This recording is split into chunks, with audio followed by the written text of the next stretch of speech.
we want to completely transform how consultations work. So this is our entry point into the consultation room, which Hmm. is kind of the starting point and the central point of the doctor-patient interaction. And in our vision, this is going to be completely transformed and it's going to be completely ambient. So that's the buzzword that's typically used to describe what we do. Hmm. Um, it's similar in technology to like an Alexa that you have at home, where you can just say, Alexa, play some music or order me something on uh, whatever Yeah. platform. And it will be similar in that the whole encounter between the doctor and the patient is enhanced with technology that can almost tell what you want to do next, Hmm. and anticipate that. So we are taking notes for the doctor automatically, and we're presenting decision support. So if the doctor mentions a specific kind of treatment protocol that they might want to prescribe, then we can automatically pull that up and present it. Or if the patient mentions a certain symptom group, then we can add diagnostic support, or we can pull up something in the patient history that Hmm. is indicative that this patient might exhibit some certain trend because 5 years ago they said something similar, and now we know that they have a pattern of repeated symptoms that we can have a look at. So it's real time proactive decision support for the doctor in the Yeah. consultation room.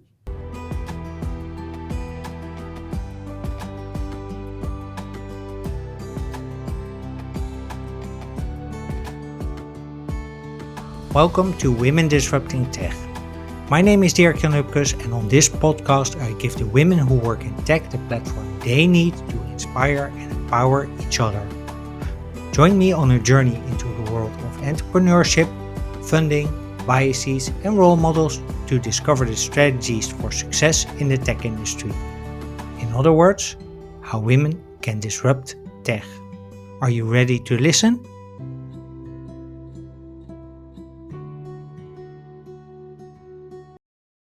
Hey, welcome back to Women Disrupting Tech. Thank you for listening to episode 56. Did you know that for every hour that a doctor spends with a patient, they spend 2 hours on administrative tasks? No wonder doctors have an extremely high rate of burnout related to this administrative overload. The $1 million question, though, is how we can do this better. Can we improve healthcare using technology? And can we do that with AI? If you want to learn the answer to that question, you've landed on the right episode, because my guest today is Autoscriber CEO and co-founder Jacqueline Kazmaier. Autoscriber is transforming doctor-patient interactions by extracting relevant patient information from the conversations that they have and putting them in the electronic patient file. In the end, the goal of Autoscriber is to improve the health of 1 million people per year. In this episode of Women Disrupting Tech, Jacqueline is our guide in the world of health tech as we discover how automated clinical note taking can improve the health of people, what it is like to be a co founder in health tech if you don't have a medical degree, and if the Netherlands is a good starting point for health tech companies like Autoscriber.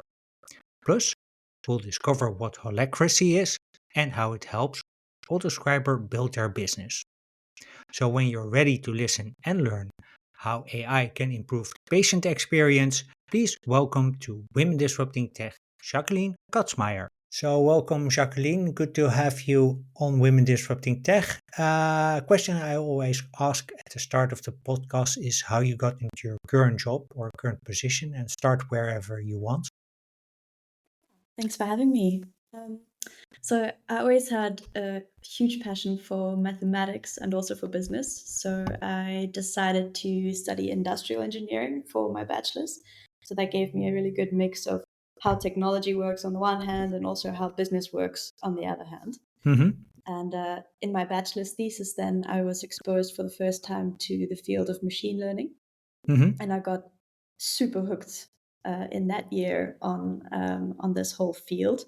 And I decided then for my master's to do a semester abroad, studying deep learning at the Technical University in Munich at the computer science faculty.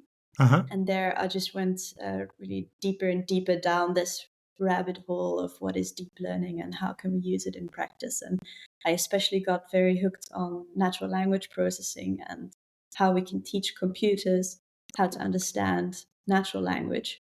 And Mm-hmm. I stuck with that. And I did my PhD in sentiment analysis and decision making based around that.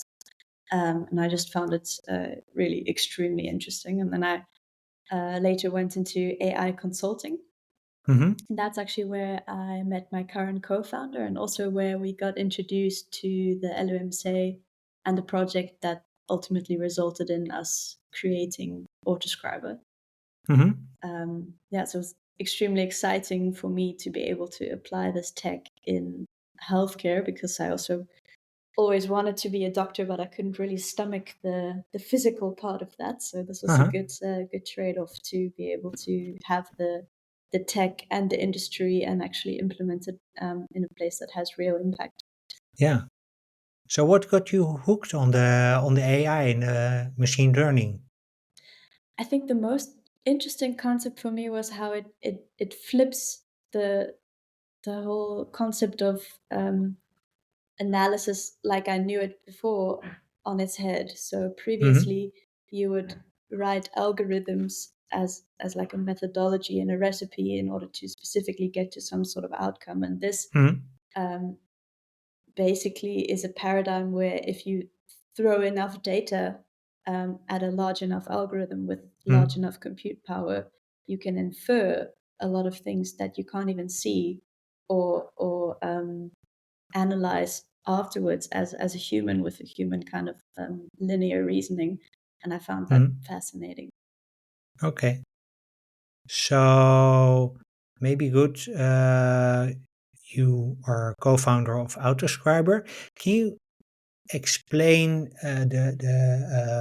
what Autoscriber does? What problem it solves?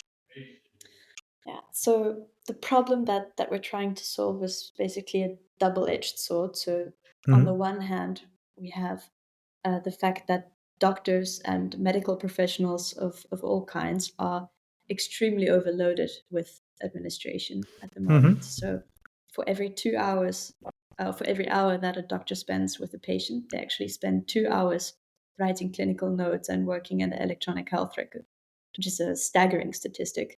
Yeah.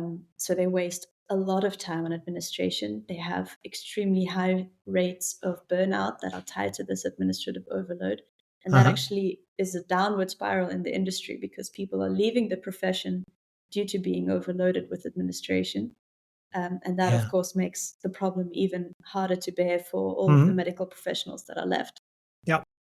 And then on the other side of this double-edged sword that I mentioned, we have Mm-hmm. the data problem, and that although doctors are spending so much time on administration, the actual Mm-hmm. data that's captured about each patient and about each consultation that they have with the patient is not very structured and not very detailed, and it's also not standardized across different doctors, different hospitals. So if you look at where the healthcare industry is going, everything points towards precision medicine and data driven Mm-hmm. healthcare, where we can make more and more individualized treatment plans for patients. But all Yeah. of that presupposes that we have very good data on each patient, and that's currently really not the case. Ah. So what we do is we tackle both of these problems at the same time by automating the clinical note taking process. So Okay. while the doctor is busy with the patient, they Mm-hmm. switch on Autoscriber and we capture the entire encounter and all of the important medical information that's mentioned. And we basically, as a digital scribe, take notes for the doctor during the consultation. So that can be the history of present illness that they discuss with the patient. It can also Mm-hmm. be physical examination, test results that they mention. We capture all of that and we structure it and import it back into the electronic health record so that at the end of the day, the doctor doesn't have to take a lot of notes themselves. They don't have to do a lot of editing. So they Mm-hmm. save a lot of time and frustration. And on the other hand, the data is very neatly structured and also standardized across different patients so that we have better data interoperability. Yeah. And they can also actually spend time with the patient. Exactly. Yeah, So that's have a, let's say, more deep empathetic conversation about what is happening without having to worry that all this needs to be captured somewhere. Exactly. So one of the biggest anecdotes that we hear is that while the doctor is in consultation with the patient, they actually mostly have their eyes on the screen and Yeah. they're typing and clicking and looking at the Hmm. computer instead of looking at the Yeah. patient. And that really impacts the kind of relationship that they can build up. Yeah. Yeah, that latter part I really recognize when I don't go to a doctor very often, but it's usually they're looking at their screen and typing and and then nodding to you. Please continue, but yeah, it's difficult to replicate this on audio, by the way. Um, but I think we all get the picture of the busy doctor. What I also hear you say is that it's can I compare this to, let's say, the app that we're recording this podcast on actually does the transcripts automatically? Is this sort of the same way of working? Yeah, it's quite similar. So we also generate the transcript during the conversation. Uh huh. And our models are then specifically fine tuned to the medical use case. Mm-hmm. So picking up different medications, but then the real power of what we do is not just the speech to text functionality, but the actual summarization and getting all of the structured data out. So you know exactly this is the anamnesis, this is the social history, this is the physical examination, and we can generate discrete data elements that say, okay, this medication in this dosage was mentioned, or the blood pressure reading is 120 over 80, and we can actually Mm-hmm. have that in integer formats. So giving a really rich, medically tailored summary in different formats depending on which specialty is working with the Uh-huh. software. So there's the voice recognition element to it, and the speech recognition, and also understanding what people are actually are saying. And then the second element is sort of translating that into quote unquote doctor speak. Exactly, yeah, and in a very structured format. So it's actually also it can be used for other doctors as well. Not Yeah, not not that particular patient, of course, but the methodology. exactly, yeah. So our aim is that at least in every specialty, that you can Mm. have a similar looking patient record for each encounter so that you can really compare across patients and you don't have the variability of individual doctors in between. Okay. So what is the end stage of that? This because I understand where it is right now, technology wise, but what do you want to achieve over time? So I What's the think B hack? we want to completely transform how consultations work. So this is our entry point into the consultation room, which Hmm. is kind of the starting point and the central point of the doctor-patient interaction. And in our vision, this is going to be completely transformed and it's going to be completely ambient. So that's the buzzword that's typically used to describe what we do.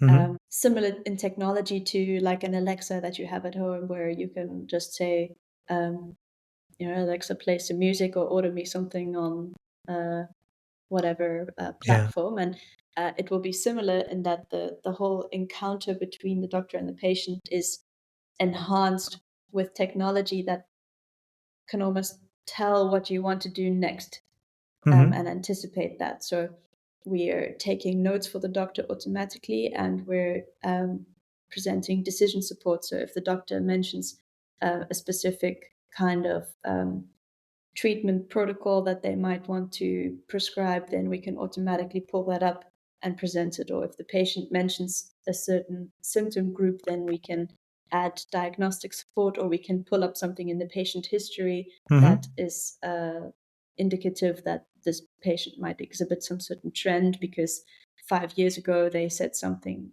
similar, and now we know that they have a pattern of repeated symptoms that we can have a look at. So it's real time proactive decision support for the doctor in the Yeah. consultation room. So it's actually a companion for the doctor mostly. Yes, exactly. Is it any chance that this will move into the patient domain, So like some self-diagnostics? I think there's definitely potential for that. It's not the first route No. that we want to prescribe, but we are actually also working with some parties to see how much we can do in the like before patients get to the doctor. So how many cases could we, with using this technology and using diagnostic prediction, actually um, get catch before they enter the Yeah. doctor's office? But that's not really the route that we're following for No. now, but ways that we're also looking at getting deeper into the patient angle, or just being able to also share this kind of conversation and summary with the patient after they've spoken to the doctor. Yeah. Because what we found is patients actually forget 80% of what's discussed with the doctor immediately when they leave the room, which Uh, is that and they forget to mention all kinds of important things. And if they can listen back to the recording, they can say all of a sudden that comes into their mind, and they can actually add it to maybe later to at least to the file at the doctor's. exactly, yeah. And they have the opportunity then to share with their loved ones what was discussed with the doctor. Hmm. So, thinking about cases in oncology, for example, where there's a lot of information presented in one sitting, Yeah. where patients typically receive bad news. So they have, I think, quite low retention rates of all of the Yeah. important information. And on the other hand, you also have caring for the elderly or caring for children, where there are multiple people involved that want to be informed about what's been happening. And if we have the ability to, in a patient friendly terminology, share Hmm. what was discussed, that Yeah. also helps us to bring the patient back into the process. Yeah, I think, and that's also, yeah, it. I think that that part. So also bringing the patient into the process, and also helping the patient deal with it, is really important. Also from an empathy point of view, because I actually recognize the oncology part. I've been in that room with my girlfriend. So and you don't retain like half of what is said at that point in time. There's so much coming at you. Yeah, it's easier. It's easy to have a companion than who can, yeah, sort of where you can replay the conversation and get out the important bits. I was wondering though, because as my experience with the health tech space is that on the one hand, everyone recognizes that we cannot scale humans, so we need to really use technology. At the other hand, there's also a bit of fear of innovation sometimes. How do you look at that? Also for this particular use case? Yeah, I think in general, in my stance, AI is a tool for the doctor. It's not a replacement for the doctor. Mm. And I think I don't know exactly who came up with this quote, but AI will not outperform doctors, but doctors who use AI will definitely outperform doctors who do not use AI. Yeah. So it's it is a scary paradigm, but I think we've had this kind of innovation before, and ultimately one should look at it as what one can gain from it and how we can use it to improve the efficiency and the accuracy of what medicine can deliver now. And especially when we have workforce shortages all Hmm. over the healthcare space, there's so much good that we can do with this kind of technology. Yeah, but and that's also what I believe. Uh, and at the same time, I still have a lot of. I hear a lot of times, well, yeah, but they could have technology can have it wrong, so let's not do it. True, true, but doctors get it wrong too. Yeah. Um, I think that's always good to keep in mind. If we have a 97% accuracy rate on artificial intelligence, but Mm. what is that rate if we look at doctors themselves? think humans are so imperfect, and the way that we can use this kind of technology is actually putting um, the technology and putting the humans in their areas of strength. So there's certain things that computers are better at than Yeah. humans, and vice versa. Yeah, pattern detection, I think, is something where computers are or AI is generally better, and also the diagnosis that comes from it, or at least being a companion by suggesting, hey, maybe you need to look at the blood test again, because I'm seeing, or Mr. AI can see the that there may be something wrong. Um, I want to move to a slightly different topic, because you mentioned you have a background in mechanical engineering, Industrial engineering, yeah. sorry, industrial engineering. That's not a medical field. No, it isn't. Uh, does it actually help you? The lack of medical background, does it help you in developing Autoscriber as it is right now? I think a little bit of both. So in one hand, it helps because it's sometimes more effective to be a little bit naive on how things Mm-hmm. are done Yeah. currently, so that it makes it a lot easier to bring in something that's completely left field and completely new. Mm-hmm. So I think having that little bit of naivety to how the process currently works can definitely be an advantage, because we look at a problem and think, okay, well, we could do it this way. And we Mm-hmm. don't have that inherent bias of, well, this is the way that it's always been done. Yeah. So I think that helps a lot.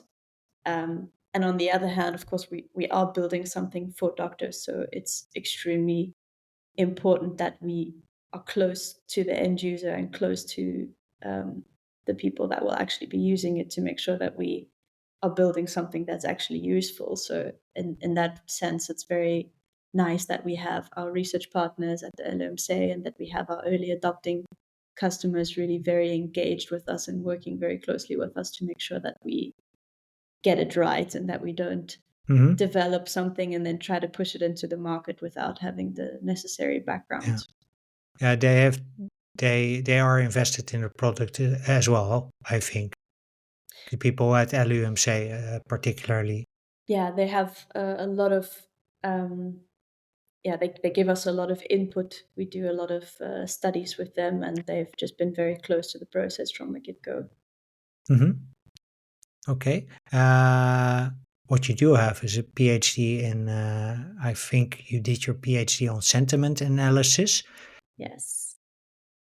How does that help you with Autoscriber? Maybe first explain what sentiment analysis means in this case. So sentiment analysis is basically the study of emotion and polarity in my case in text. So Yeah. I was analyzing various different massive corpora of text, for example, Mm-hmm. text messages of customer feedback that were coming into a bank, or um, different customer reviews or feedback sent in. And what sentiment analysis tools do is they analyze that text and identify, for example, if something is positive or negative, or Mm-hmm. also identify different emotions. So if someone is frustrated or something like that, and that can help along with other NLP tools like topic analysis to be able to very quickly make sense of a big collection of texts in order Uh-huh. to take action on it. So, in the case where one of the case studies that I had was a bank that was receiving thousands of feedback text messages every day from customers, Uh-huh. it's very difficult for humans to sift through that and try to figure out Yeah. what's actually going on. But if you combine topic analysis and sentiment analysis, you can quite nicely abstract that into, okay, customers are feeling positive about customer service, they're feeling negative about the amount of ATM machines that are Hmm. available, and that kind of analysis is performed using natural language processing tools, basically. Okay. And how does that help in terms of for Autoscriber? How does that help in recording? I can understand that it helps if you record also the emotion of a conversation, that it helps you um, maybe paint a little bit of picture of how the patient is feeling. But what does it help a doctor to do their diagnosis better?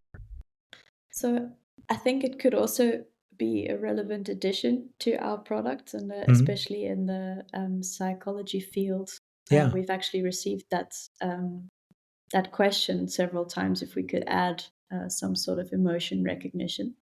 But Hmm. on the other hand, what I did in my PhD, although it was sentiment analysis, the framework is actually quite similar for all kinds of language understanding that is built today. Hmm. So the way that the technology works is basically that in the first step, you translate the natural language onto a mathematical space. Hmm. And I think when I was doing this, the mathematical space was a lot smaller than what we have now with the likes of large language models like ChatGPT and things like that. But Hmm. the principle is the same, that you can translate natural language into mathematical space, and Hmm. using the right tools, you can map different concepts in that mathematical space and see which concepts are close to each other. And that's actually what I found so fascinating. But that kind of step, whether you're analyzing sentiment, whether you're trying to figure out which kind of clinical information is mentioned, that's the same kind of process that you can Yeah. follow. Hmm. So the background information of just basically how we can translate natural language into a different framework that computers can make sense of and actually generate useful output on top of is the same. Okay. I want to switch gears a bit, move into the investor space, because you have Lumo as investors, Lumo Mhm. Labs.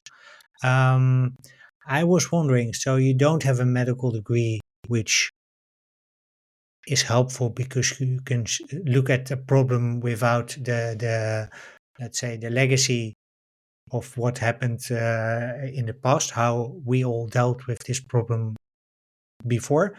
On the other hand, you have a yeah, really deep knowledge of machine learning or of large language models. How does that help you in towards investors? Do your pitching?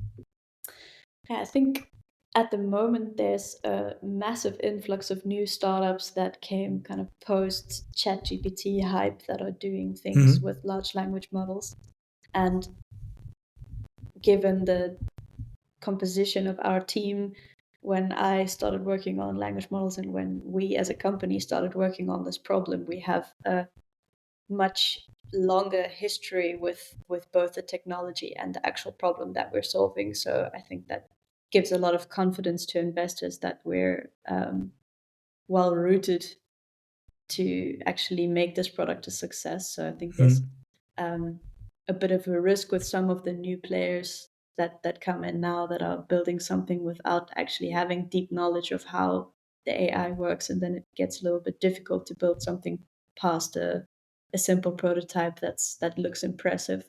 Hmm. Um, so I think it's yeah, it just showcases that we have a deeper background and a deeper knowledge of how to build this into a successful product.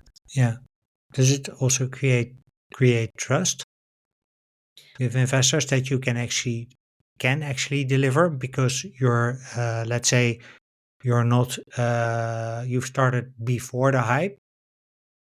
Yeah, definitely. So I think that's part of the effect.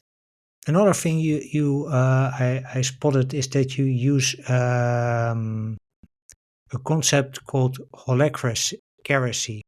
Maybe I butcher this, but it's a management concept, and maybe can you explain what it is and how it works and why you chose this? Sure. So maybe off the bat, I'm still quite a holacracy newbie. So we Okay. have three colleagues at the company that have worked with it before at their previous company, and they're Uh, currently helping us to see how we can best implement it at Autoscriber. And so for now, we're implementing it with one of our teams. mm-hmm, Um, and basically, how it works is like a self organizing system. So if you look at nature, you have like bee colonies and ant colonies, for example, that actually mm-hmm, work quite similarly to this system. So for taking an ant colony, each ant makes its own decisions according to a certain set of processes and rules. It's not a top down hierarchical organization where one ant is telling all the other ants exactly what to mm-hmm, do. And yet, if you zoom out and observe the system, it's a highly functioning and effective yeah. and very productive system. Mm-hmm, So, taking those effects into business, it's basically distributed decision making so that the people that are closest to the problem also have the power to make decisions. mm-hmm, And it's ever evolving. So, we hold what are called governance meetings, and we address things that come up in everyday life with real world examples where people feel any kind of tension. For example, if um, you had a meeting with a customer and you got a question and you didn't know where to find the answer, that's yeah. an example. Or you struggled to get a project to a certain outcome because of the communication with a certain team member. Those kinds of things are treated as tensions, and they are addressed by making changes to the way that we work together. So in that way, the system is ever evolving. So you don't pick one way of working and then 3 months down the line realize that you need to change everything and have a whole restructuring. But it's a process by which we can constantly evolve how we work together based on what's really happening in the day-to-day work. Yeah. And that's why I think it's very useful for startups, because what we do is constantly changing. Yeah. And I think if we were to pick one organization method, we would definitely have to change it a couple of times in our lifespan. And this gives us a way to make very small changes along the way, which Mm-hmm. results in us working together in the most effective way Yeah. possible. It's also a bit of AI, sort of self-learning system. Yeah, I guess so. Yeah. So Each that, uh, each data point makes a small adjustment to the model yeah, weights. exactly. Yeah. And also because you just almost straight away, or at least make a deliberate decision to change yes or no, it makes it, yeah, sort of, yeah, in that sense, self-learning because you also learn to decide, okay, this is when I have to do something. This is when I can just stay put because it doesn't affect it wasn't about the system, but it was about something else. Yeah, it creates a lot of clarity as well, Yeah. because everybody has a set of fine-grained roles. So you're not just a data scientist, but you have maybe you're the GitHub maintainer and you're the language model tuner, and you have Yeah. very specific set of roles instead of having one broad description that might be unclear at times. Okay, cool. You're from South Africa, or Yes, originally actually from Namibia, even.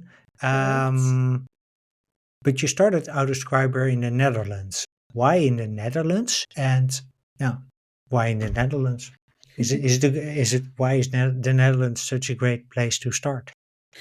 Yeah, so two parts to that answer. So on the Uh, one hand, we actually were in South Africa when we started the company. It was during COVID times, okay. and we were working remotely with the LUMC.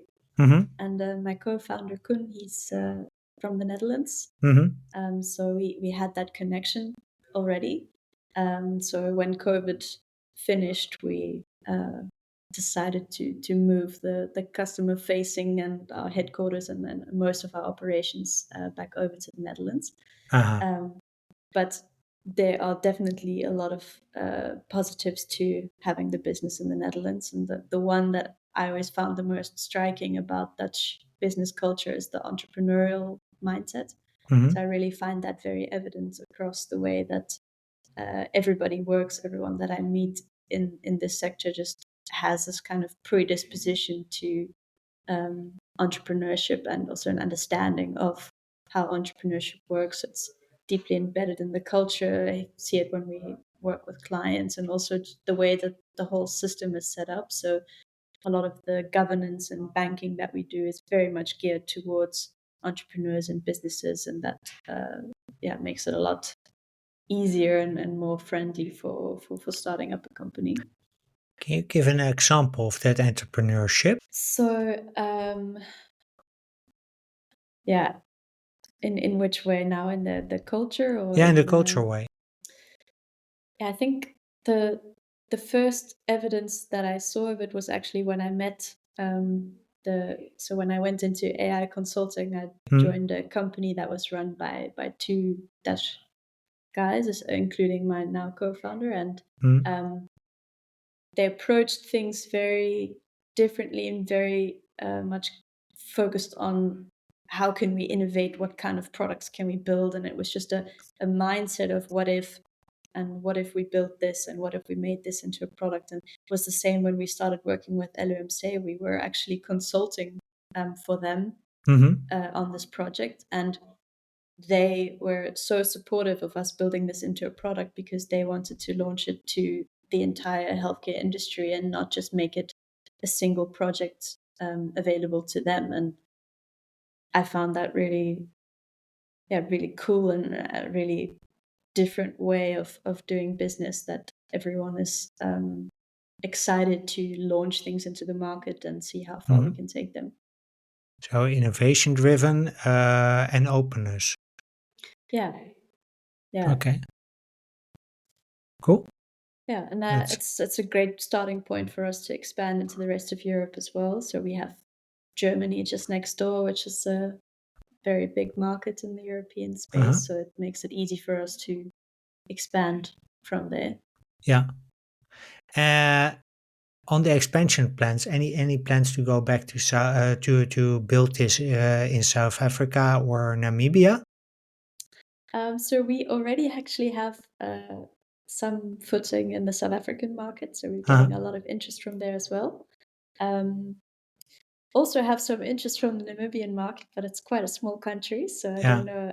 I think we'll first focus on Europe before we go there. Okay. Okay, no, that's cool. I was just wondering, given the background, sometimes I hear people really saying like, okay, ultimately I also want to have this in my own home country. Yeah, so we actually we have a partnership with one of the biggest EHR providers that's also active in South Africa, and they're already working on distributing it there. Okay. I want to move towards the end of the podcast. I have two questions left for you. One is I have an arrangement with Jacqueline van der Ende. Other Jacqueline. Mhm. She's the co-founder of Carbon Equity. That's a climate tech investor. And she told me when I interviewed her, well, this podcast has to be irrelevant in 10 years from now, which is by the end of 2032. And my question to you is, how can we make this happen? I really like that, um, and I think it's a interesting question. I would actually, after I answer you, I would like to hear if you already have some thoughts of your own on that. But Mm-hmm, I think in general, what this podcast is doing now is already a very big help in that regard. So I think just increased visibility of mm-hmm, female role models in tech roles is one of the most effective ways that we can move towards having more women in the space. So just mm-hmm, showing young women and girls that it is possible and it is acceptable to be working in this field and that they can succeed. What I would like to see more of in terms of content along these lines is actually coverage of male female teams that work together successfully. So I think a lot of initiatives that are focused on female empowerment sometimes inadvertently result in females being like singled out or even like isolated from the rest of the group, when I think the real power is actually when diverse teams work together as male and female mixed towards achieving a certain goal. So I think having some more coverage on that will also show that Yeah. it has real business advantages for everyone, and that it's possible to build successful teams as well. Yeah. Well, you've just basically summarized why I'm doing this work. Provide a platform also to for women to shine, but also to seek that collaboration to create, let's say, for lack of a better word, a big team with men and women, so we can change this, let's say, the numbers of women in tech together. Because I think there's also involvement of men needed to make that happen. Definitely, So definitely. that's Have you that. received some interesting answers on that question? Oh yeah, many circle around role models and visibility. Off the top of my head, that is actually the main theme. What I'm starting to hear slowly, you're the second today who's mentioning this, is that it's not just a women's game to change this. That we actually need diverse teams, Yeah. which includes also men and even middle-aged white cis men like myself. Exactly. Yeah. But that is what I would call an emerging trend. I was curious about one thing. Let's say I'm a woman and I'm or a young girl about 18, and I'm interested in math, and I'm interested in the medical space and improving people's life. What would be your career advice to her? I would definitely look at getting into one of the more technical fields. So doing a lot of research on what really excites you Mm-hmm. would be a good place to start. So going to the open days at various universities and just seeing what the different departments have to offer, Mm-hmm. um, and finding something that really resonates with you, and maybe even giving something a try that you didn't consider before. I'm always a fan of engineering studies. I'm Mm-hmm. very biased though, because that's what I Yeah. studied. But I think it's a very diverse field because you just learn how to solve problems from the ground up. You get a lot of exposure to different areas of technology, and also, like I said, business. And I think it's a widely applicable field. So that's something that I would always recommend looking into as well, because it's just a good building block for anything that you want to do. Yeah. Sounds like a great place to wrap. Thank you very much, Jacqueline Kazmaier, for this wonderful conversation. If people want to learn more about you and or connect with you or learn more about Autoscriber, where would you like to send them? I think following us on LinkedIn is a good start. So just Autoscriber on LinkedIn, or our website at autoscriber.com. Great, and we'll include those links in the show notes. Awesome. So Thanks a lot for having me. you're welcome, and thanks a lot for being my guest. And listeners, thank you very much for listening, and I hope to see you all in the next episode. Well, that's a wrap for episode 56. Thank you for listening to this episode of Women Disrupting Tech with Jacqueline Kazmaier on how AI can improve the patient experience. Jacqueline and I hope that you've enjoyed our conversation as much as we did. And if you'd like to learn more about Jacqueline or Autoscriber, feel free to connect with her via the links in the show notes. As usual, you can find the show notes at womendisruptingtech.blog. Shout out also to the team of Lumo Labs for connecting us. In the next episode of Women Disrupting Tech, we'll learn from Wafa Meriba how you can build a career in AI as a woman. And if you'd like to be the first to learn when this episode comes online, feel free to subscribe to my weekly newsletter about Women Disrupting Tech. You can find the links also in the show notes. When you're a woman and you're looking for a role model to inspire your own hero's journey into tech, please check out one of the other 55 episodes of this podcast on Spotify, Apple, Good Pods, and YouTube. Yes, you heard it right. We're also on YouTube now. If you're a regular listener, would you consider giving the show a rating or a review? Because that way you help other people discover the podcast and you help me spread the word. If you're a male ally and you want to help Jacqueline and the other 55 women disrupting tech make this podcast obsolete by the end of 2032, there's a simple thing you can do. Please share the podcast with friends, family, and co-workers because this way you give Jacqueline and my other guests the platform they need to make it happen. Finally, if you want to connect with me, reach out via dirkjan@womendisruptingtech.blog or send me a DM on LinkedIn. Just look up my name and you'll find me. With that, I wish you a wonderful day. I hope to see you in the next episode. And in the meantime, keep being awesome.